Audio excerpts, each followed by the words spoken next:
ഇറങ്ങിപ്പോ. കല്യാണം കഴിച്ചവർക്ക് വേണ്ടിയുള്ളതല്ല, കല്യാണം കഴിക്കാത്തവർക്ക് വേണ്ടിയുള്ളതാണ്. എന്നാൽ കല്യാണം കഴിച്ച ഒരാള് ഇവിടേക്ക് വന്ന അവിഹിതം എന്ന് പറയുന്നത് ഇറങ്ങിപ്പോ. നീയൊക്കെ അത് ചെയ്യുന്നുണ്ട്. നീയൊക്കെ കല്യാണം കഴിച്ചവന്മാരായതുകൊണ്ടാണ് അവിഹിതം നടത്തുന്നത്. അതുകൊണ്ടാണ് ഇറക്കി വിടുന്നത്. മനസ്സിലായോ? ഇറങ്ങിപ്പോ തായോളുകളെ.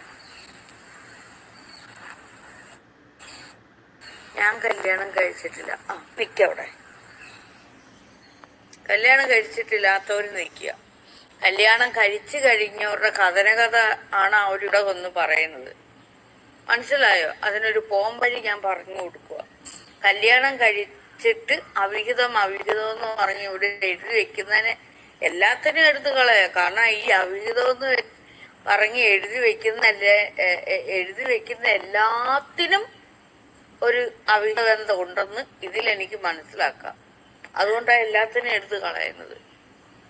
ഇത് ആശ്രമമായി. ഈ ആശ്രമത്തിൽ അവിഹിതയില്ല. കാരണം എന്താ?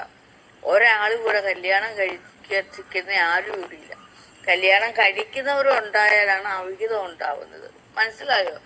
ഇവിടെ കല്യാണം കഴിക്കാത്ത ആശ്രമ. പെണ്ണ് കിട്ടാൻ വല്ല വഴിയുണ്ടോ? പിന്നെന്താ? ഇവിടെ നിൽക്കുക, എന്റെ ആശ്രമത്തിൽ നിൽക്കുക.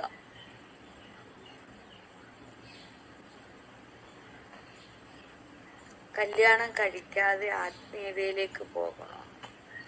എടോ, കല്യാണം കഴിച്ചിട്ടായാലും കല്യാണം കഴിച്ചായാലും നമ്മൾ എന്താണ് ചെയ്യുന്നത്, പ്രവർത്തിക്കുന്നത്, പറയുന്നത്, അതാണ് ആത്മീയത.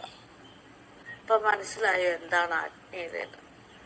നമ്മുടെ വയ്യായ്മകൾ, നമ്മുടെ അറിവുകേടുകൾ, നമ്മുടെ അറിവ്, തിരിച്ചറിവ്, നമ്മുടെ നടത്തം, നമ്മുടെ നോട്ടം, നമ്മുടെ ചലനങ്ങൾ, നമ്മുടെ പുഞ്ചിരി എല്ലാം ആത്മീയതയിൽ പെടുന്ന നിങ്ങളുടെ എല്ലാം.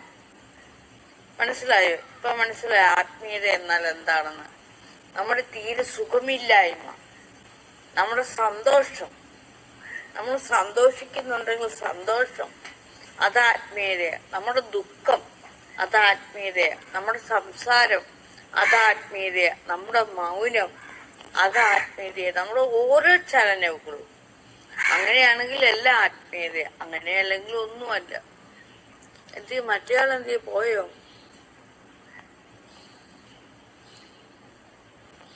ഞാൻ എന്തിനാ ഇപ്പൊ വന്നേന്ന് വെച്ചാല്,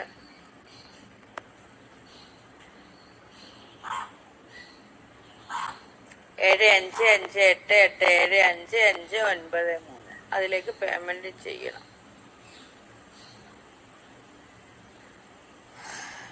ഇതിനകത്ത് പുതിയ ബിസിനസ്സുകാരൊക്കെ ഉണ്ട്. നമുക്കിനി എന്താ വേണ്ടതെന്ന് വെച്ചാല്,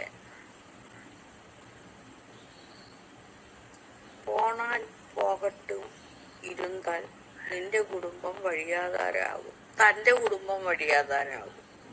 താൻ തൻ്റെ കാര്യം പറയുന്നത്. മനസ്സിലായോ? തനിക്ക് താനാണായാലും പെണ്ണായാലും തനിക്കൊരു ആണിനെയോ പെണ്ണിനെയോ വേണം.